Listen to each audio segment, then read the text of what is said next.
Baik, assalamualaikum warahmatullahi wabarakatuh. Selamat siang Pak Agus dan teman-teman sekalian. Jadi di sini saya akan menjelaskan tentang critical section problem dalam mata kuliah manajemen sistem operasi. Langsung saja. Pertama-tama perkenalkan, nama saya Muhammad Najib, NPM 208 21011 dari kelas paralel A. Nah, jadi apa sih critical section problem itu?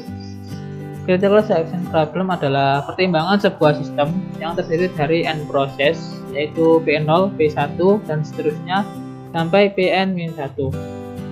Setiap proses memiliki segmen kode yang disebut critical section, yang mana proses dapat mengakses dan memperbarui data yang dibagikan dengan setidaknya satu proses lainnya.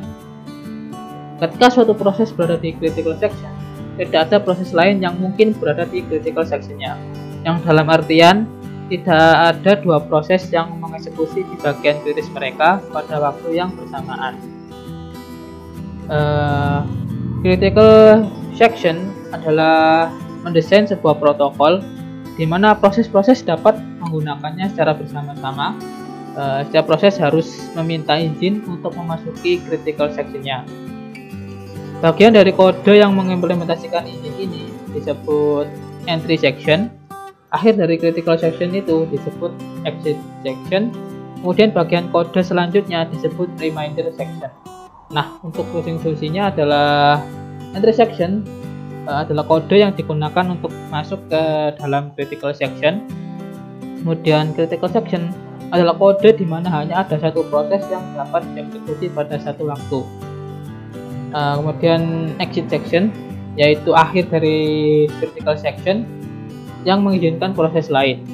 Kemudian yang terakhir ada remainder section, yang mana kode istirahat setelah masuk ke critical section. Nah, untuk struktur umum dari proses P1 yang memiliki segmen critical section bisa ditunjukkan pada gambar di layar. Bagian masuk dan bagian keluar digambarkan dalam kotak untuk menyorot segmen kode yang penting. Nah, solusi untuk critical section problem harus memenuhi 3 persyaratan berikut. Yang pertama adalah mutual exclusion, yaitu jika suatu proses sedang menjalankan critical section-nya, maka proses-proses lain tidak dapat menjalankan critical section mereka. Dengan kata lain, tidak ada dua proses yang berada di critical section pada saat yang bersamaan. Kemudian yang kedua, tidak ada kemajuan atau bisa disebut progress, yaitu jika tidak ada proses yang sedang menjalankan critical section-nya dan ada proses lain yang ingin masuk ke critical section, maka hanya proses-proses yang sedang berada dalam entry section saja yang dapat berkompetisi untuk mengerjakan critical section. Dan yang terakhir ada batas waktu tunggu atau disebut bounded waiting, yaitu jika seandainya ada proses yang sedang menjalankan critical section, maka proses lain memiliki waktu tunggu yang ada batasnya untuk menjalankan critical section-nya, sehingga dapat dipastikan bahwa proses tersebut dapat mengakses critical section-nya. Bisa diasumsikan bahwa setiap proses dijalankan pada kecepatan bukan 0. Kemudian tidak ada asumsi mengenai kecepatan relatif dari n proses. Nah, masuk ke bagian rest condition. Pada titik waktu tertentu, banyak proses mode kernel mungkin aktif dalam sistem operasi.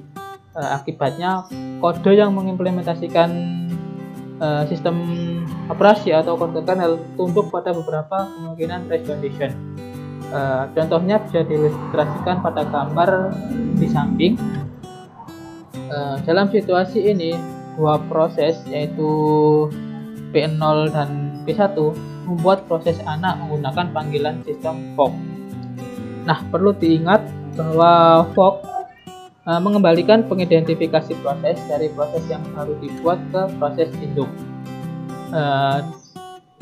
Dalam contoh ini ada rest condition pada variable kernel variable next underscore variable underscore bit yang mewakili nilai dari pengidentifikasi proses yang tersedia berikutnya. Kecuali pengecualian timbal balik disediakan, ada kemungkinan nomor pengidentifikasi proses yang sama dapat diberikan ke dua proses yang yang terpisah. Nah, struktur data kernel lain yang rentan terhadap kemungkinan race condition adalah termasuk struktur untuk mempertahankan alokasi memori, untuk memelihara daftar proses, dan untuk penanganan interupsi. Critical section problem dapat diselesaikan hanya dalam lingkungan inti tunggal jika kita dapat mencegah interupsi terjadi saat variabel bersama sedang dimodifikasi. Dengan cara ini, kita bisa yakin bahwa urutan interupsi saat ini akan diizinkan untuk dieksekusi secara berurutan tanpa preemption. Namun sayangnya solusi ini tak layak di lingkungan multiprosesor. Menonaktifkan interupsi pada multiprosesor dapat memakan waktu karena pesan diteruskan ke semua prosesor. Kemudian selanjutnya, ada dua pendekatan umum yang digunakan untuk menangani critical section problem dalam sistem operasi. Yang pertama adalah kernel preemptive. Kernel preemptive memungkinkan suatu proses untuk didahului saat sedang berjalan dalam mode kernel. Yang kedua ada kernel non preemptive.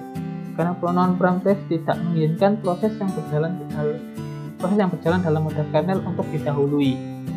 Proses mode kernel akan berjalan sampai keluar dari mode kernel, memblokir atau secara sukarela menghasilkan kendali CPU. Nah, di sini jelas bahwa kernel non preemptive pada dasarnya bebas dari race condition pada struktur data kernel. Kernel preemptive mungkin lebih responsif karena risikonya lebih kecil bahwa proses mode kernel akan berjalan untuk jangka waktu yang lama sebelum melepaskan prosesor ke proses yang tempuh. Sedangkan kernel preemption lebih cocok untuk pemrograman waktu nyata atau real time karena akan memungkinkan proses real time untuk mendahului suatu proses yang berjalan di kernel. Nah, itu saja penjelasan yang saya sampaikan. Di sini saya menggunakan buku referensi dari Operating System Concept 10 edition yang ditulis oleh Abraham Silversack, Peter Ben Kelvin, dan Rick Gagne. Sekian dari presentasi saya. Mohon maaf apabila ada salah kata maupun pengucapan. Saya ucapkan terima kasih banyak. Wassalamualaikum warahmatullahi wabarakatuh.